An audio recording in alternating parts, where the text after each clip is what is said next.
चलिए स्टार्ट करते हैं हम लोग आज के प्रैक्टिस सेट 9 में हम लोग बहुत महत्वपूर्ण प्रश्नों को देखने वाले हैं। इसके पीछे 1 से लेकर के 8 तक के प्रैक्टिस सेट को मैं करा दिया हूं, उसका बाकायदे एक प्लेलिस्ट भी बना दिया हूं। अगर अब तक आप उस प्लेलिस्ट को नहीं देखे हैं तो वहां से आप ज़रूर देख लीजिएगा।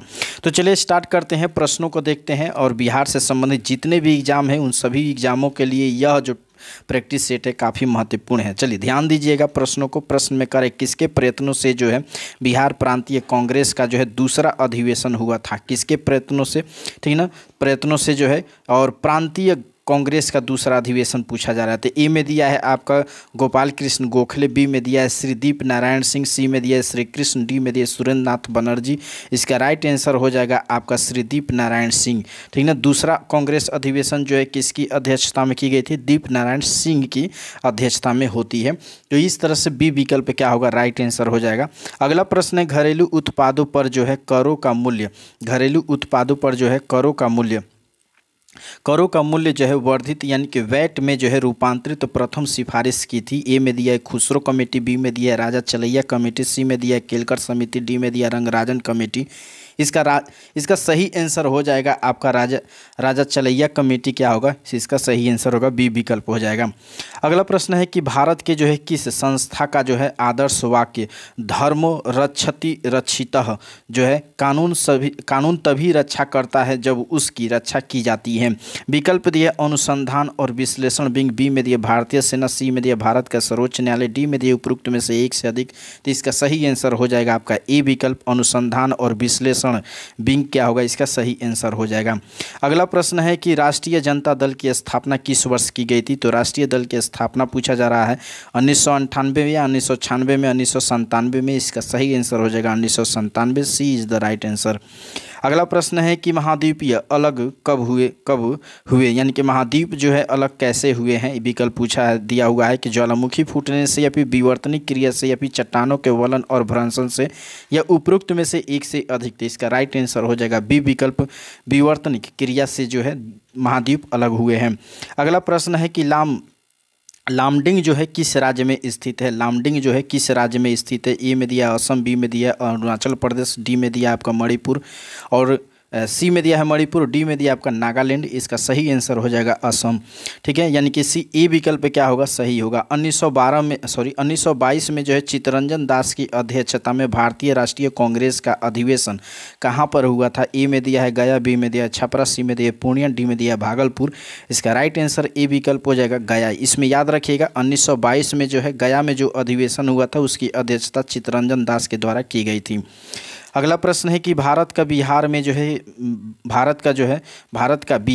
जो है स्थित बाढ़ प्रभावित क्षेत्र हैं। इसका सही आंसर क्या हो जाएगा? ए में दिया है 30.5, 25.5, या 16.5, या 10.5। इसका राइट आंसर क्या हो जाएगा? राइट आंसर हो जाएगा आपका 16.5 यानी कि सी विकल्प क्या होगा? सही आंसर हो जाएगा। बिहार का शोक किस नदी को कहा जाता है? बिहार का शोक जो है किस नदी को कहा जाता है? ए में दिया आपका घाघरा, गंगा, कोसी या फिर सोन। इसका राइट आंसर हो जाएगा कोसी को जो है बिहार का शोक कहा जाता है। अगले प्रश्न को देख लीजिए क्या कह रहा है। अगला प्रश्न करके बिहार के किस जिले में जो है तेलहर कुंड जलप्रपात जो है अवस्थित है? ए में दिया है सासाराम, बी में दिया है नवादा, सी में दिया आपका कैमूर, डी में दिया आपका रोहतास। इसका राइट आंसर हो जाएगा आपका कैमूर, ठीक है ना। कैमूर में जो है आपका तेलहर जो है कुंड जलप्रपात है, ये आपको याद रखना है। अगले प्रश्न को देख लीजिए। अगला प्रश्न क्या कह रहा है? अगला प्रश्न, सोन और गंगा नदी का जो है संगम बिहार के किस नदी में जिले में, ठीक ना, नदी नहीं जिले में जो है स्थित है? कि क्या पूछा है? सोन और गंगा नदी का जो है संगम पूछ रहा है। ए में दिया है बक्सर, बी में दिया है पटना, सी में दिया भोजपुर, डी में दिया आपका नालंदा। तो इसका राइट आंसर हो जाएगा आपका पटना यानी कि बी विकल्प क्या होगा? राइट आंसर होगा। किस आंदोलन के जो है प्रभाव में आकर बिहार के लोगों ने जो है चौकीदारी कर देने से इनकार कर दिया था? ए में दिया असहयोग आंदोलन, बी में दिया सबने अवज्ञा आंदोलन, सी में दिया भारत छोड़ो आंदोलन, डी में दिया उपरोक्त में से एक से अधिक, तो इसका राइट आंसर बी हो जाएगा आपका सविनय अवज्ञा आंदोलन। यानी कि सविनय अवज्ञा आंदोलन के प्रभाव में आकर के बिहार के लोगों ने जो है चौकीदारी कर देने से इनकार कर दिया था, ये आपको याद रखना है। अगला प्रश्न है कि किसने जो है चंपारण सत्याग्रह के दौरान जो है बिहार में गांधी जी की जो है जान बचाई थी? ए में दिया है रविंद्रनाथ पाठक, बी में दिया बतक मियाँ, सी में दिया हामिद अंसारी, डी में दिया उपरोक्त में से एक से अधिक। इसका राइट आंसर बी विकल्प हो जाएगा बतक मियाँ। यानी कि बतक मियाँ चंपारण सत्याग्रह के दौरान जो है बिहार में गांधी जी की जान बचाई थी, ये आपको याद रखना है। अगला प्रश्न है कि यह सहयोग आंदोलन के दौरान किसने जो है बिहार में किसानों की अगुवाई की थी? ए में दिया है श्री कृष्ण सिंह, बी में दिया आपका स्वामी विधानंद, सी में दिया राजकुमार शुक्ल, डी में दिया उपरोक्त में से एक से अधिक। इसका राइट आंसर हो जाएगा आपका स्वामी विधानंद। स्वामी विधानंद ने जो है असहयोग आंदोलन के दौरान किसानों की अगुवाई किए थे। अगला प्रश्न है कि DOS का अर्थ क्या है? DOS का अर्थ ए में दिया है आपका डिजिटल ऑपरेटिंग सिस्टम, बी में दिया आपका डिजिटल ओपन सिस्टम, सी में दिया है आपका डिस्क ऑपरेटिंग सिस्टम और डी में दिया है डिस्क ऑपरेटिंग सेशन। इसका राइट आंसर सी विकल्प क्या होगा? सही होगा डिस्क ऑपरेटिंग सिस्टम। इसका राइट आंसर हो जाएगा DOS का जो है पूरा नाम हो जाएगा या फिर अर्थ। रैम का अर्थ पूछा जा रहा है, रैम का अर्थ क्या हो जाएगा? रैम का अर्थ क्या हो जाएगा? ए में दिया आपका read at a time memory या फिर random access memory, random access money या फिर रेडी टू एक्सेस मेमोरी। इसका राइट आंसर क्या हो जाएगा? राइट आंसर बी विकल्प हो जाएगा रैंडम एक्सेस मेमोरी। इसका क्या होगा? सही आंसर हो जाएगा। ठीक है, अगले प्रश्न को देख लेते हैं। ट्रेकोमा रोग का जो है संबंध है, ट्रेकोमा रोग का संबंध किससे है? फेफड़ों से है, कान से है या आंखों से है या उपरोक्त में से एक से अधिक? इसका राइट आंसर हो जाएगा आंखों से है। ट्रेकोमा का संबंध किससे है? आंखों से है। अगला प्रश्न है कि शरीर की जो है प्रतिरोधक क्षमता से जुड़ी हुई सबसे महत्वपूर्ण कोशिका कौन सी है? प्लेटलेट है या फिर लिम्फोसाइट है या फिर RBC है या फिर उपरोक्त में से एक से अधिक? इसका सही आंसर हो जाएगा आपका लिम्फोसाइट, सही आंसर हो जाएगा। यानी कि शरीर की प्रतिरोधक क्षमता से जुड़ी सबसे महत्वपूर्ण कोशिका जो है लिम्फोसाइट है, ये आप सभी को याद रखना होगा। अगले प्रश्न की तरफ बढ़ते हैं। अगला प्रश्न क्या कह रहा है? अगला प्रश्न क्या है कि मानव तंत्र में पाचन एंजाइम किसके द्वारा निर्मित नहीं होती है? पाचन एंजाइम पूछा जा रहा है किसके द्वारा निर्मित नहीं होती है? ए में दिया अग्नाशय, बी में दिया पेट, सी में दिया लीवर, डी में दिया आपका लार ग्रंथि। इसका राइट आंसर हो जाएगा आपका लीवर। लीवर के द्वारा जो है पाचक एंजाइम जो है निर्मित नहीं होती है, ये आपको याद रखना है। लेकिन पाचक एंजाइम अग्नाशय, पेट और लार ग्रंथि के द्वारा निर्मित होती है पाचन तंत्र में। ठीक है, अगला प्रश्न है कि निम्न में से जो है शरीर का कौन सा अंग शरीर के जो है संतुलन को नियंत्रित करता है? संतुलन को नियंत्रित करता है। ए में दिया पसली, बी में दिया सेरेबेलम और सी में दिया है कान और डी में दिया है उपरोक्त में से एक से अधिक। इसका सही आंसर हो जाएगा सेरेबेलम जो है राइट आंसर होगा। यानी कि शरीर का जो है सेरेबेलम शरीर के वह अंग है जो शरीर को क्या करता है? संतुलित करने का या फिर उसको नियंत्रित करने का कार्य करता है। अगला है कि निम्नलिखित में से किस युग में से जो है सही सुमेलित नहीं है? ए में दिया है आपका विटामिन B1 यानी कि संतरा और बी में दिया है आपका डी जो है आपका कोड यकृत तेल और विटामिन ई जो है गेहूं अंकुर तेल और विटामिन के जो है अल्फा तेल। इसमें पूछा है कि कौन सुमेलित नहीं है, ठीक ना? तो सुमेलित इसमें जो है पूछ रहा है कि कौन नहीं है। इसमें तो सभी के सभी क्या है आपका सुमेलित हैं। इस तरह से देखें तो इनमें से कोई नहीं होगा, यानी कि ई विकल्प राइट आंसर हो जाएगा। ये सभी के सभी क्या है? सुमेलित हैं। अगला प्रश्न है कि निम्नलिखित में से किस विटामिन को जो है अर्गोकैल्सिफेरॉल कहते हैं? अर्गोकैल्सिफेरॉल किसे कहते हैं? विकल्प दिया है आपका vitamin D2, vitamin D3, vitamin B12 या फिर विटामिन B10। इसका राइट आंसर हो जाएगा आपका विटामिन D2। विटामिन D2 को जो है अर्गोकैल्सिफेरॉल कहा जाता है, ये आपको याद रखना है। मानव शरीर में जो है विटामिन E जो है भंडार होता है, यानी कि मानव शरीर में जो है विटामिन E का भंडारण कहाँ होता है? यकृत में या फिर त्वचा में या फेफड़ों में या फिर गुर्दों में? इसका राइट आंसर हो जाएगा आपका यकृत में। यकृत में जो है विटामिन E का भंडार होता है, याद रखना है। निम्नलिखित में से कौन सा जो है पदार्थ टिंडल प्रभाव दिखाता है?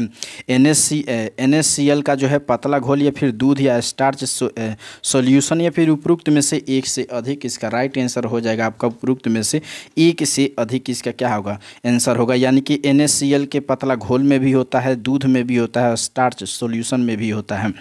अगला प्रश्न को देख लीजिए, कह रहे क्या कि जिलेटिन का जो है बहुधा यानी कि सबसे अधिक उपयोग जो है आइसक्रीम बनाने में क्यों किया जाता है? किसकी बात की जा रही है? जिलेटिन की, ठीक ना। विकल्प दिया है कोलाइड बनाने से रोकने में, या फिर कोलाइडों को अस्थायी करने तथा क्रिस्टल बनाने से रोकने में, और सी में दिया है मिश्रण को अस्थायी करने में, डी में दिया सुगंधित करने में। तो इसका राइट आंसर हो जाएगा आपका विकल्प बी, कोलाइडों को जो है अस्थायी करने में तथा क्रिस्टल बनने से जो है रोकने में, यानी कि बी आंसर क्या होगा राइट आंसर हो जाएगा, आपको याद रखना है।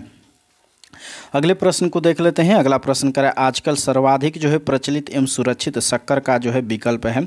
क्या पूछा है कि सबसे मतलब कि सर्वाधिक प्रचलित भी है, सुरक्षित भी है, ठीक है, वह कौन सा शक्कर है? ए में दिया है आपका साइक्लोडेक्स्ट्रिन, ठीक है, और बी में दिया है आपका एस्पार्टेम, और सी में दिया है आपका सेक्रिन, और डी में दिया है आपका फ्रेक्टोज। तो इसका राइट आंसर बी विकल्प हो जाएगा, एस्पार्टेम हो जाएगा, ठीक ना। एस्पार्टेम क्या होगा राइट आंसर हो जाएगा। नेक्स्ट प्रश्न को देख लीजिए, कीटाणुनाशक जो है गेमेसिन जो है निम्नलिखित पर आधारित है। DDT पर, या फिर बेंजीन हेक्साक्लोराइड पर, या फिर हेक्साक्लोरोबेंजीन पर, या फिर क्लोरल पर। इसका राइट आंसर क्या हो जाएगा? इसका राइट आंसर हो जाएगा आपका बेंजीन हेक्साक्लोराइड, यानी कि बी विकल्प क्या होगा सही आंसर हो जाएगा। अगले प्रश्न को देख लेते हैं। अगला प्रश्न है कि निम्नलिखित तत्वों में से जो है किस में, ठीक ना, एक मिनट, हाँ चलिए, किसमें जो है न्यूट्रॉन नहीं होता है? किसमें न्यूट्रॉन नहीं होता है? ऑक्सीजन में, या नाइट्रोजन में, या फिर हाइड्रोजन में, या फिर तांबा में। तो इसका राइट आंसर हो जाएगा आपका हाइड्रोजन के जो है हाइड्रोजन पे जो है इलेक्ट्रॉन नहीं होता है, ये आपको याद रखना है। अगला प्रश्न कि परमाणु के नाभिक में कौन से जो है मूल कण होते हैं? किसके नाभिक में पूछ रहा है? परमाणु के नाभिक में। ए में दिया इलेक्ट्रॉन न्यूट्रॉन, बी में दिया आपका इलेक्ट्रॉन एम प्रोटॉन, सी में दिया प्रोटॉन एम न्यूट्रॉन, डी में दिया आपका केवल इलेक्ट्रॉन। इसका राइट आंसर हो जाएगा आपका प्रोटॉन एम न्यूट्रॉन, यानी कि सी विकल्प क्या होगा इसका राइट आंसर हो जाएगा। यानी कि परमाणु के नाभिक में जो है मूल कण के रूप में प्रोटॉन और न्यूट्रॉन होते हैं। इलेक्ट्रॉन क्या होते हैं? नाभिक के कक्षा से बाहर होते हैं, जो चारों तरफ घूमते रहते हैं। अगला प्रश्न है कि एक परमाणु की संरचनात्मक स्थिरता जो है, इधर कट रहा है, चलिए प्रश्न क्या है? एक परमाणु की संरचनात्मक स्थिरता को जो है अभी यहाँ रिक्त स्थान दिया है के द्वारा जो है समझा गया है। अर्नेस्ट रदरफोर्ड, या फिर नील्स बोर, या फिर जेम्स चैडविक, या फिर जे थॉमसन। इसका राइट आंसर क्या हो जाएगा? याद रखिएगा नील्स बोर हो जाएगा। यानी कि परमाणु की जो है संरचनात्मक स्थिरता को जो है नील्स बोर के द्वारा जो है समझा गया है। ठीक है, अगले प्रश्न को देख लेते हैं। अगला प्रश्न क्या कर रहे हैं? नाभिकीय रिएक्टर में जो है नाभिकीय रिएक्टर में जो है नाभिक की विखंडन से जो है विद्युत उत्पन्न करने के लिए जो है साधारणतः प्रयोग किया जाता है। तो साधारणतः क्या चीज़ का प्रयोग किया जाता है, उस तत्व के नाम बताना है।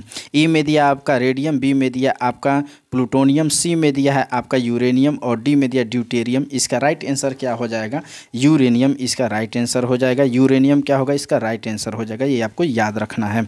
ठीक है, अगले प्रश्न की तरफ बढ़ते हैं। अगला प्रश्न है कि 20 सेंटीमीटर जो है फोकस दूरी वाले 20 सेंटीमीटर जो है फोकस दूरी के एक उत्तल लेंस की जो है सतह पर सफ़ेद घोड़े का प्रतिबिंब बनाने के लिए जो है बड़ी संख्या में काले रंग की पतली जो है पट्टी बनाई जाती है। वह प्रतिबिंब कैसा होगा?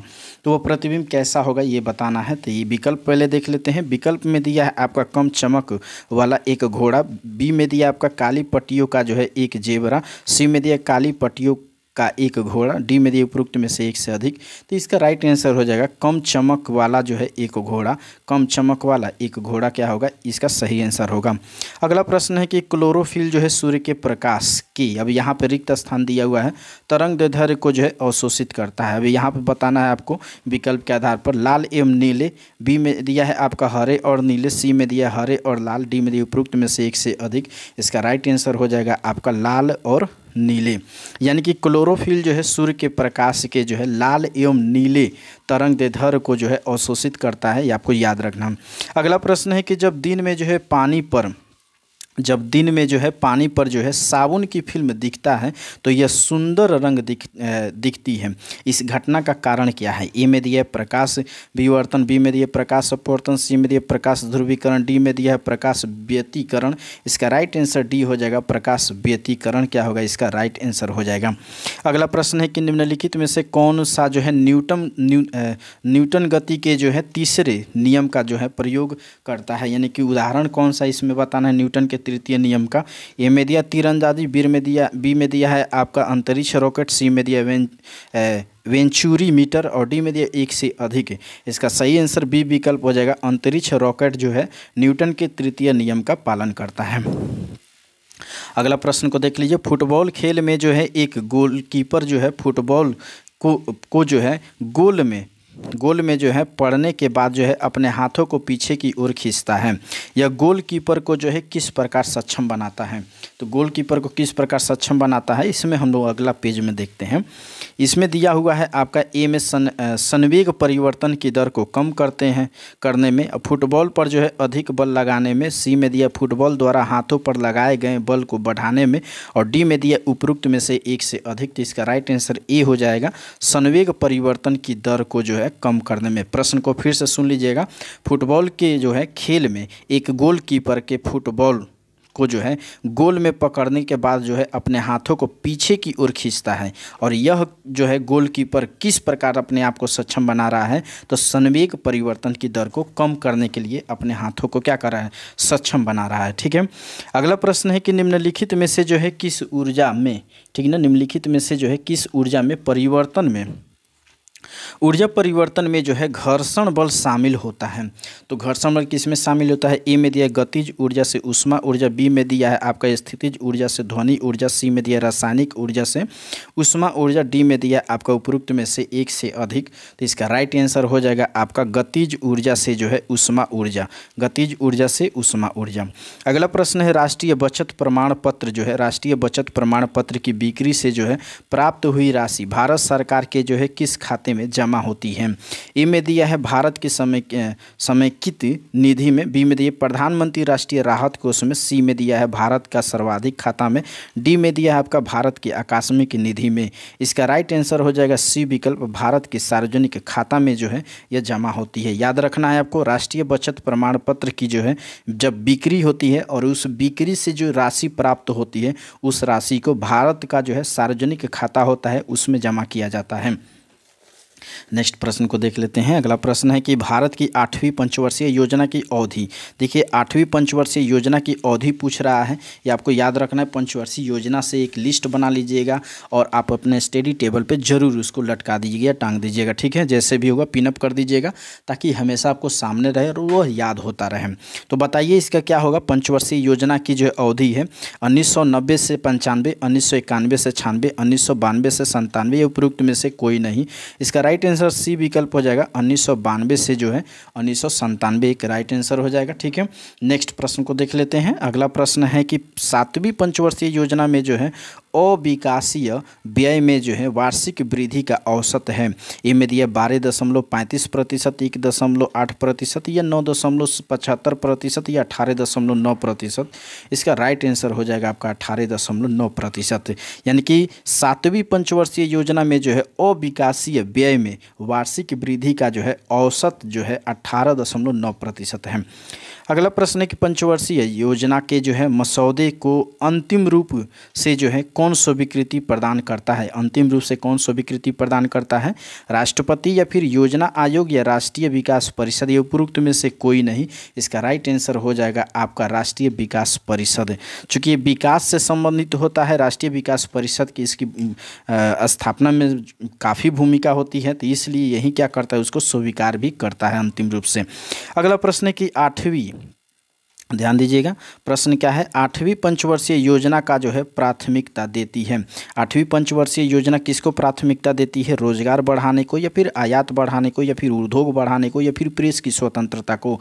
इसका राइट आंसर हो जाएगा रोजगार बढ़ाने को। ठीक है ना। 8वीं पंचवर्षीय योजना जो है रोजगार बढ़ाने को जो है प्राथमिकता देती है। नीति आयोग अस्तित्व में कब आया? देखिए, नीति आयोग योजना आयोग के जगह पर नीति आयोग अस्तित्व में आया है, ये आपको याद रखना है। विकल्प में दिए 1 जनवरी 2014 को, 1 जून 2014 को, 1 जनवरी 2015 को, या फिर 1 जून 2015 को। तो राइट आंसर हो जाएगा आपका 1 जनवरी 2015 को। सी विकल्प सही आंसर होगा। भारत में राष्ट्रीय आय की गणना जो है एक समस्या है। भारत में राष्ट्रीय आय की गणना में जो है एक समस्या है। अब ये किस तरह की समस्या है ये आपको बताना है।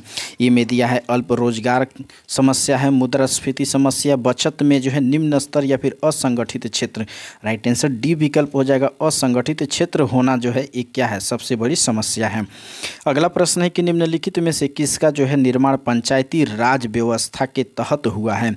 खाप पंचायत, या फिर जाति पंचायत, या ग्राम पंचायत, या फिर जो है जन पंचायत? इसका राइट आंसर क्या हो जाएगा, याद रखिएगा, ग्राम पंचायत जो है यह जो है पंचायती राज व्यवस्था के तहत हुई है। अगले प्रश्न को देख लेते हैं। अगला प्रश्न क्या है? अगला प्रश्न है कि निम्नलिखित में से कौन सा जो है अनुच्छेद जो है पंचायती राज के लिए जो है सरकारों को निर्देश देता है? ए में दिया अनुच्छेद 33, बी में दिया है 40, सी में दिया 48, डी में दिया आपका 50। इसका राइट आंसर क्या हो जाएगा, अनुच्छेद 40। अनुच्छेद 40 जो है यह जो है पंचायत के गठन के लिए जो है राज्य सरकार को निर्देश देती है, आपको याद रखना है। अगला प्रश्न है, भारत सरकार के राजकोषीय घाटा, भारत सरकार की कौन सी घाटा, राजकोषीय घाटा निम्नलिखित में से जो है किसके बराबर होता है? ए में दिया है आपका कर्ज बनाने वाली पूंजीगत प्राप्ति, बी में दिया है कर्ज न बनाने वाली पूंजीगत प्राप्ति, सी में दिया है कर्ज बनाने और न बनाने वाली पूंजीगत प्राप्ति, या डी में दिया है पूंजीगत प्राप्ति से जो है राजस्व प्राप्ति की व्यवकलित राशि। इसका सही आंसर हो जाएगा आपका ई, इनमें से कोई नहीं होगा, क्योंकि राजकोषीय घाटा जो है यह कुल व्यय, ध्यान रखिएगा मैं यहाँ पे लिख दे रहा हूँ, कुल व्यय में से हम क्या करते हैं, माइनस करते हैं किसको, राजस्व प्राप्ति, और इसमें जोड़ देते हैं हम लोग गैर ऋण पूंजी प्राप्ति। कौन सी?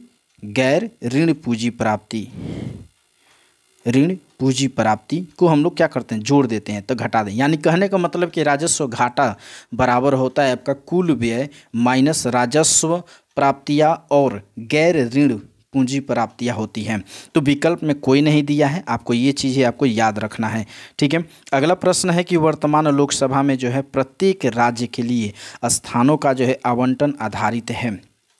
अब ये आपको बताना है कि जो लोकसभा में राज्यों के लिए जो स्थानों का आवंटन किया गया है किस जनगणना के आधार पर किया गया है।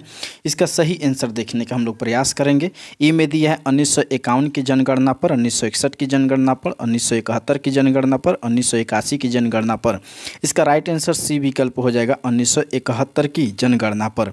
ठीक है। यानी कि 1971 की जनगणना के आधार पर जो है वर्तमान में जो लोकसभा के, ठीक ना, प्रत्येक राज्य के लिए जो है स्थानों का आवंटन किया जाता है वह यही आधार बेस है 1971 की जनगणना।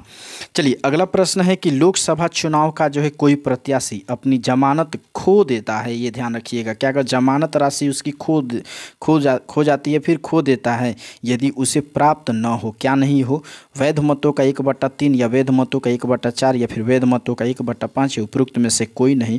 देखिए उपरोक्त में से चूंकि कोई नहीं होगा, क्योंकि यह जो होता है वैध मतों का 1/6 से जो है कम अगर प्राप्त करता है तो अपनी जमानत राशि, उसकी जमानत राशि क्या हो जाती है, जब्त हो जाती है, यानी कि वह अपना जमानत खो देता है।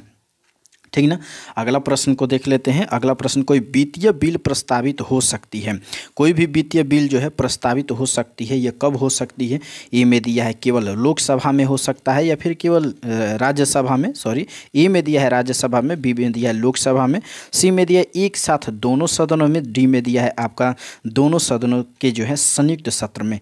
देखिए इसमें जो है केवल लोकसभा में हो जाएगा। ठीक ना। कोई भी वित्तीय बिल हो, ठीक ना, वह प्रस्तावित होता है तो यह होता है आपका केवल लोकसभा में ही होता है, ये हमें याद रखना है। ठीक है, अगला प्रश्न है कि राज्यसभा का जो है सदस्य बनने के लिए आवश्यक न्यूनतम आयु क्या है। किसकी सदस्य बनने के लिए, राज्यसभा का ध्यान रखिएगा। ठीक है ना, राज्यसभा की जो है सदस्य बनने के लिए न्यूनतम आयु क्या है, 18 वर्ष, 25 वर्ष, 30 वर्ष, ये उपरोक्त में से एक से अधिक। इसका राइट आंसर हो जाएगा आपका 30 वर्ष।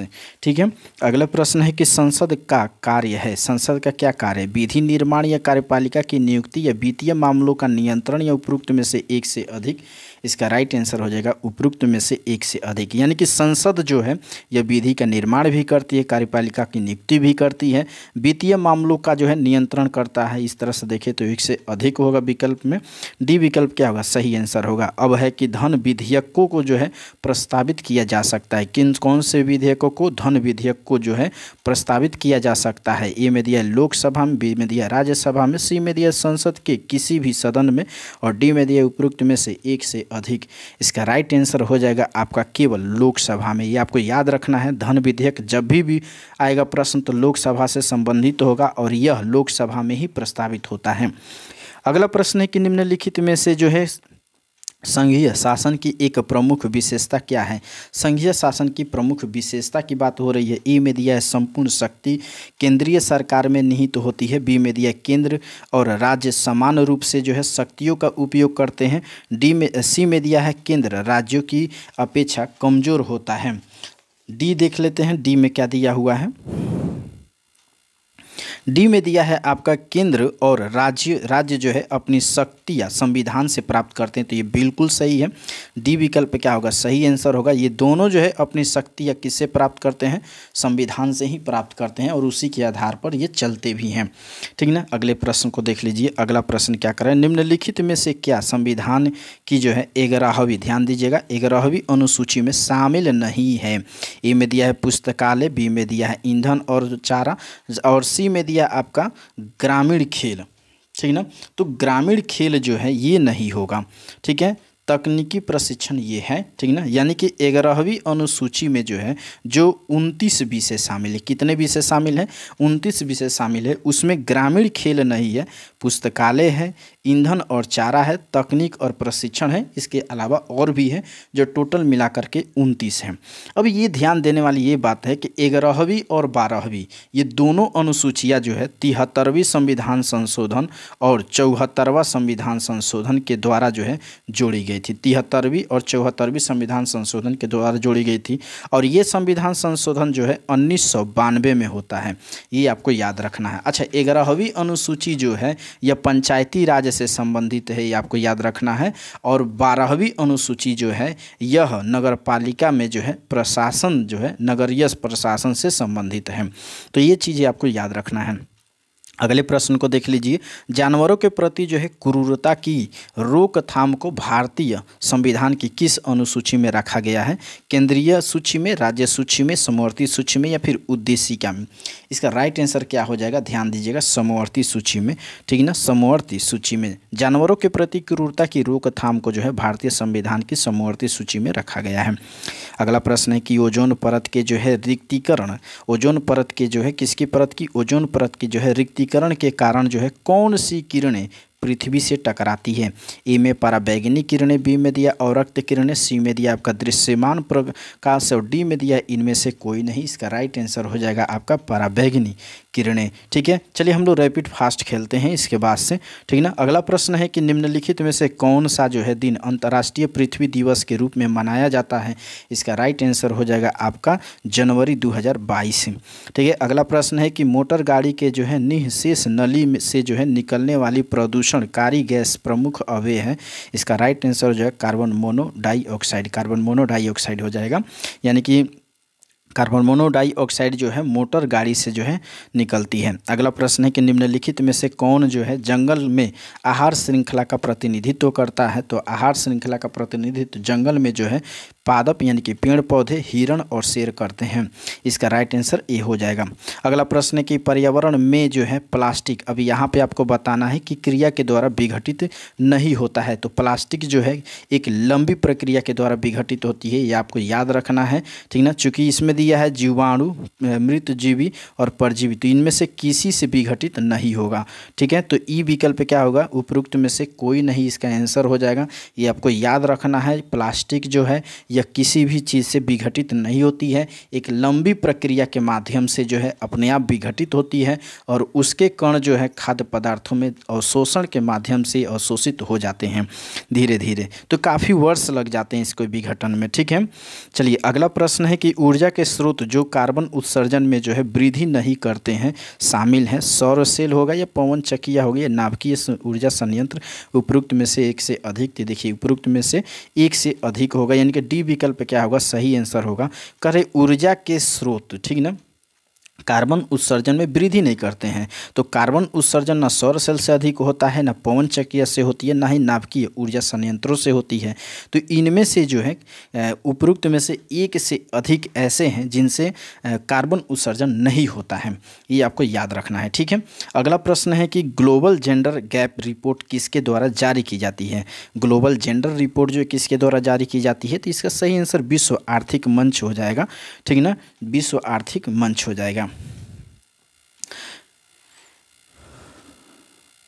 अगला प्रश्न है कि भारत में जो है अंतरिम जनगणना किस वर्ष की गई थी। अंतरिम जनगणना किस वर्ष की गई थी, तो इसका राइट आंसर हो जाएगा आपका 2011 में जो है यही जनगणना के आधार हम लोग का चलता आ रहा है।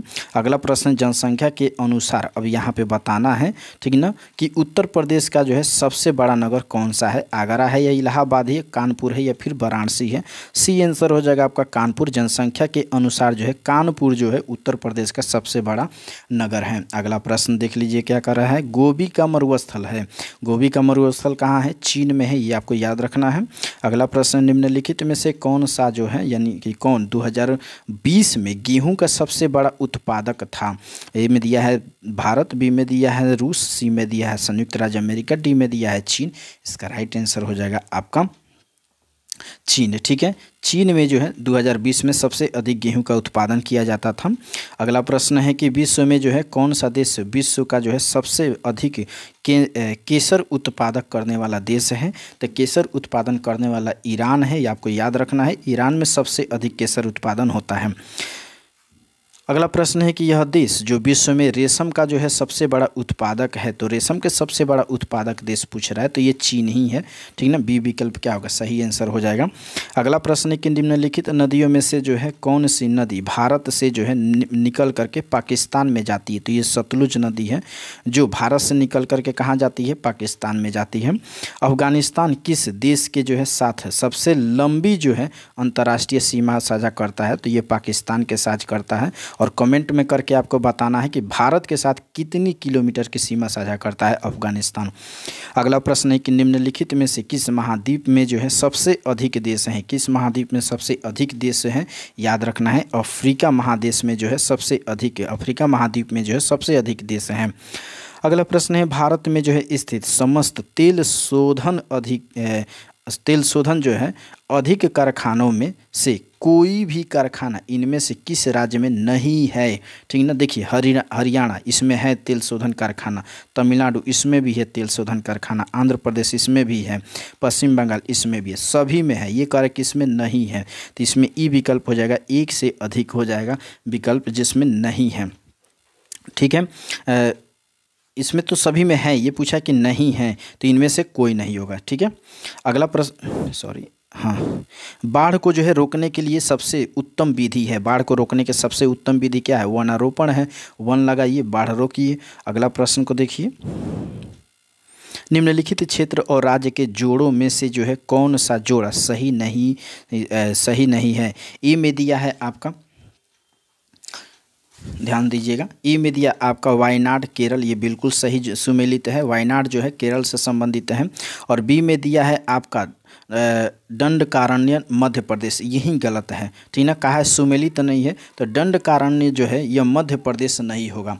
दंडकारण्य जो है इसका विस्तार अगर देखा जाए तो यह मध्यवर्ती भाग में स्थित है, ये ध्यान रखना है। ये कौन कौन से राज्यों में फैला हुआ है, तो छत्तीसगढ़, उड़ीसा, तेलंगाना, आंध्र प्रदेश व महाराष्ट्र के लगभग जो है 89,078 वर्ग किलोमीटर में ये फैला हुआ है। तो ये क्या होगा आपका प्रश्न के अनुसार, यही क्या होगा, राइट आंसर हो जाएगा। अच्छा, ये भी आपको याद रखना है कि ये जो दंडकारण्य जो क्षेत्र है यह अत्यंत उबड़ खाबड़ वाला क्षेत्र है, अनउपजाऊ है, यानी कि यहाँ पे फसलें नहीं हो सकती हैं। लेकिन ये जो क्षेत्र है खनिज संसाधन के मामले में जो है काफ़ी महत्वपूर्ण क्षेत्र है, तो ये आपको याद रखना है। चलिए अगला प्रश्न कि मृदा का जो है पलबार जो है, पलबार, ये पलबार क्या है आपको याद रखना है। इसमें ठीक करके सर्च कर लीजिएगा पलबार क्या है, ठीक ना। तो संबंधित है, ठीक ना, इसका सही आंसर हो जाएगा मृदा की नमी को बनाए रखने में, ठीक ना। इसका सही आंसर क्या हो जाएगा, मृदा को नमी को बनाए रखने में इसका क्या होगा, सही आंसर होगा, ये सी विकल्प हो जाएगा। अगला प्रश्न है कि पर्वत की जो है चोटियों के समूह को ऊंचाई के घटते क्रम में नीचे दी गई निम्नलिखित में से कौन सा क्रम सही नहीं है। देखिए इनमें से जो देखा जाए तो किसी का भी क्रम सही नहीं है। देखिए सब में माउंट एवरेस्ट और धौलागिरी, कंचनजंगा, ठीक ना, और कहीं नंगा पर्वत है और एवरेस्ट, माउंट एवरेस्ट है, ठीक ना, इसका नाम दिया है। मैं यहाँ पे सबकी ऊंचाई दे देता हूँ, देखिए आप सजा लीजिएगा, इनमें से कोई नहीं होगा। देखिए अगर माउंट एवरेस्ट की ऊंचाई की अगर बात करें तो यह जो है आपका 8848 मीटर है, ठीक ना। वहीं अगर धौलागिरी की अगर ऊंचाई की अगर बात करें तो यह 8172 मीटर है। वहीं कंचनजंगा की अगर बात करें तो यह जो है आपका 8598 मीटर है, 8598 मीटर है, ठीक ना। तो इसमें यही होगा कंचनजंगा, धौलागिरी हो गया, ठीक ना। अब यहाँ पर है आपका नंगा पर्वत, ठीक ना। तो नंगा पर्वत की ऊंचाई जो है यह हो जाएगा आपका 8126 मीटर, ठीक ना। कितना हो जाएगा, 8126 मीटर। कहने का मतलब ये है कि इनमें से कोई भी क्रम ऐसा नहीं है जो सही रूप से घटते क्रम में सजा हुआ है, ठीक ना। मैं सबका आपका ऊंचाई दे दिया, इसमें से कोई नहीं होगा, तो विकल्प के रूप में होगा आपका ई, ठीक है। आप लोग भी अपने टेबल स्टडी पर जो है सभी पर्वतों की ऊंचाई क्रम से, ठीक ना, लिख करके रख लीजिएगा, याद रहेगा हमेशा। और ये एग्जाम में एक प्रश्न तो जरूर इससे आती है। चलिए अगले प्रश्न को देख लेते हैं। केंद्रीय उच्च भूमि के संबंध में निम्नलिखित कथनों में से कौन सा कथन सही है। प्रश्न किसके संदर्भ में है, केंद्रीय उच्च भूमि के संदर्भ में है। देखिए इसमें कह रहे क्या कि इसका जो है पश्चिम भाग मालाबार पठार है, तो बिल्कुल ये सही है। और यह दक्कन पठार का भाग है, तो ये भी सही है। अरावली से घिरा हुआ है, ये भी सही है। उपरोक्त में से एक से अधिक होगा, यानी कि डी विकल्प राइट आंसर हो जाएगा। आप सभी को याद रखना होगा, केंद्रीय उच्च भूमि जो है यह पश्चिमी भाग का जो है मालाबार पठार है, दक्कन पठार का एक भाग है, अरावली पर्वत से घिरा हुआ है, ठीक है। तो ये सभी क्या होगा, सही होगा, डी विकल्प सही होगा आंसर। एशिया की सबसे बड़ी और ताज़ा जल वाला जो है गोखुर झील बिहार में जो है कौन सी है, ठीक ना। तो बिहार में पूछ रहा है कौन सी है, याद रखिएगा इसका कनवार झील हो जाएगा, ठीक है ना। कनवार झील यानी कि एशिया की सबसे बड़ी और ताज़ा जल वाली जो है गोखुर झील बिहार में कनवार झील है, ये आप सभी को याद रखना है। अगला प्रश्न है कि राजा राम मोहन राय के द्वारा जो है ब्रह्म समाज की स्थापना की गई थी। ये प्रश्न बहुत सारे टेस्ट सीरीज में आया है, ठीक ना, आप देखे होंगे। तो इसका राइट आंसर क्या हो जाएगा, याद रखिएगा 1828 हो जाएगा, ठीक ना। राजा राम मोहन राय के द्वारा ब्रह्म समाज की स्थापना कब की गई थी, 1828 में की गई थी। सत्यार्थ प्रकाश की रचना की गई थी, सत्यार्थ प्रकाश की रचना की गई थी, तो कब की गई थी, याद रखिएगा स्वामी विवेकानंद, ये हो जाएगा आपका स्वामी दयानंद सरस्वती हो जाएगा, माफ़ कीजिएगा। सत्यार्थ प्रकाश की जो है स्थापना जो है, यानी कि रचना जो है, सत्यार्थ प्रकाश की रचना जो है यह स्वामी दयानंद सरस्वती के द्वारा की गई थी। अगला प्रश्न है कि संवाद कौमुदी, संवाद जो है कौमुदी जो है, कौमुदी समाचार पत्र किस भाषा में जो है प्रकाशित होता था। तो ये किस भाषा में, तो बांग्ला भाषा में जो है ये प्रकाशित होता था। अगला प्रश्न है कि आनंद मठ का जो है लेखक था, आनंद मठ का जो है लेखक कौन था, तो ये था आपका बंकिम चंद्र चटर्जी, यानी कि सी विकल्प क्या होगा, राइट आंसर हो जाएगा। नेक्स्ट प्रश्न को देख लीजिए। अगला प्रश्न कि निम्नलिखित में से जो है कौन सा एक राष्ट्रीय समाचार पत्र नहीं है। राष्ट्रीय समाचार पत्र नहीं है तो देखिए द हिंदू है, बंगाली है, दी मराठा, ये भी क्या है आपका राष्ट्रवादी समाचार पत्र है। लेकिन द टाइम्स ऑफ इंडिया ये जो है राष्ट्रवादी समाचार पत्र नहीं है, यह क्या है, एक निजी और व्यावसायिक समाचार पत्र है, ये आपको याद रखना है। अगला प्रश्न है कि कुंवर सिंह ने जो है 1857 के विद्रोह का नेतृत्व किस प्रांत से किया था। ये इसका किस प्रांत से किया था, तो यहाँ पर देख लीजिए बिहार दिया हुआ है, तो बिहार का जो है ये वीर कुंवर सिंह से संबंधित है। प्रश्न ऐसे भी कभी कभी आता है कि वीर कुंवर सिंह जो है किस जिला से संबंधित हैं, ठीक ना, तो ये इस तरह का भी प्रश्न आता है, या फिर शहर भी पूछ देता है। अगला प्रश्न कि 1857 के क्रांति को जो है किस उर्दू कवि ने देखा था, तो ये गालिब ने जो है ये देखा था, ये उर्दू कवि थे और 1857 को जो है अपने आँखों से ये पूरी घटना को देखे थे। अगला प्रश्न है कि निम्नलिखित में से कौन जो है 1857 के विद्रोह में अंग्रेज़ों का जो है सबसे कट्टर दुश्मन था। इसका राइट आंसर हो जाएगा आपका मौलाना अहमदुल्ला शाह, ये आपको याद रखना है। अब है कि जंतर मंतर का निर्माण किया था, जंतर मंतर का निर्माण जो है महाराजा जय सिंह के द्वारा किया गया था, ये आपको याद रखना है। अगला प्रश्न है कि किस युद्ध में जो है ब्रिटिश ने फ्रांस को भारत में अंतिम रूप से जो है पराजित किया था, तो इसका राइट आंसर हो जाएगा वांडीवास का युद्ध। वांडीवास का युद्ध जो है इसी युद्ध में जो है ब्रिटिश ने फ्रांस को भारत में अंतिम रूप से पराजित किया था। अगला प्रश्न है कि किस अधिनियम के द्वारा जो है अंग्रेजों ने घोषणा की कि भारत में अधिकारियों की नियुक्ति में राष्ट्रीयता और रंग के आधार पर भेद नहीं होगा, तो इसका सही आंसर हो जाएगा 1833 के चार्टर अधिनियम के द्वारा। अगला प्रश्न है कि गीत गोविंद का जो है रचना या फिर रचयिता कौन था, गीत गोविंद के रचयिता कौन था, तो इसका सही आंसर हो जाएगा जयदेव। जयदेव याद रखना है, जयदेव इसका राइट आंसर हो जाएगा। तराइन के द्वितीय युद्ध में जो है निम्नलिखित में से कौन सा भारतीय शासक पराजित हुआ था, तो ये भारतीय शासक का नाम था पृथ्वीराज चौहान, याद रखना है। तराइन के द्वितीय युद्ध में जो है पृथ्वीराज चौहान पराजित हुए थे। अगला प्रश्न है गजनी के महमूद ने जो है सोमनाथ मंदिर का विध्वंस कब किया था, तो यह 1026 में किया था, ये आपको याद रखना है। अगला प्रश्न है कि अगला प्रश्न देखते हैं अगले पेज में। अगला प्रश्न करके द्वितीय नगरीकरण के जो है किस धातु का जो है योगदान था, यानी कि द्वितीय नगरीकरण में जो है किस धातु का प्रमुख रूप से योगदान था, तो लोहा का सबसे अधिक योगदान था, ये हमें याद रखना है। अगला प्रश्न है कौशल एवं मगध के मध्य जो है संघर्ष का प्रारंभ किसके समय में हुआ था, तो ये हुआ था आपका अजात शत्रु के समय में हुआ था। अब याद रखिएगा इसको, आप कमेंट करके बताइए कि अजात शत्रु के पिता का क्या नाम था। अगला प्रश्न है कि किस शासक ने जो है अपनी राजधानी पाटलिपुत्र में स्थानांतरित की थी, तो उदयवीन ने किया था, इसका राइट आंसर याद रखना है। अवंती जो है राज्य की राजधानी थी, अवंती राज्य की राजधानी उज्जैन थी, आप सभी को याद रखना है इस चीज़ को, उज्जैन थी। अगले प्रश्न को देखिए,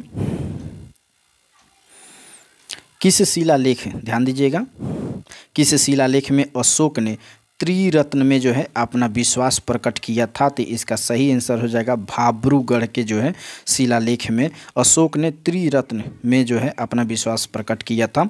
भारत में पहले साम्राज्य की स्थापना जो है किस शासक के द्वारा की गई थी, तो इसका सही आंसर हो जाएगा चंद्रगुप्त मौर्य हो जाएगा, यानी कि चंद्रगुप्त मौर्य जो है पहला व्यक्ति था जिसके शासनकाल में साम्राज्य की स्थापना होती है। अगला प्रश्न है कि कौटिल्य की पुस्तक अर्थशास्त्र जो है किस विषय पर आधारित है, तो यह हो जाएगा आपका राजनीतिक शास्त्र पे चूँकि आधारित है, तो विकल्प में दिया है शासन कला के जो है सिद्धांत और अभ्यास पर, तो यही क्या होगा, इसका राइट आंसर हो जाएगा। इस तरह से हम लोगों ने ये प्रैक्टिस सेट समाप्त किया। अब देखते हैं आगे के प्रैक्टिस सेट।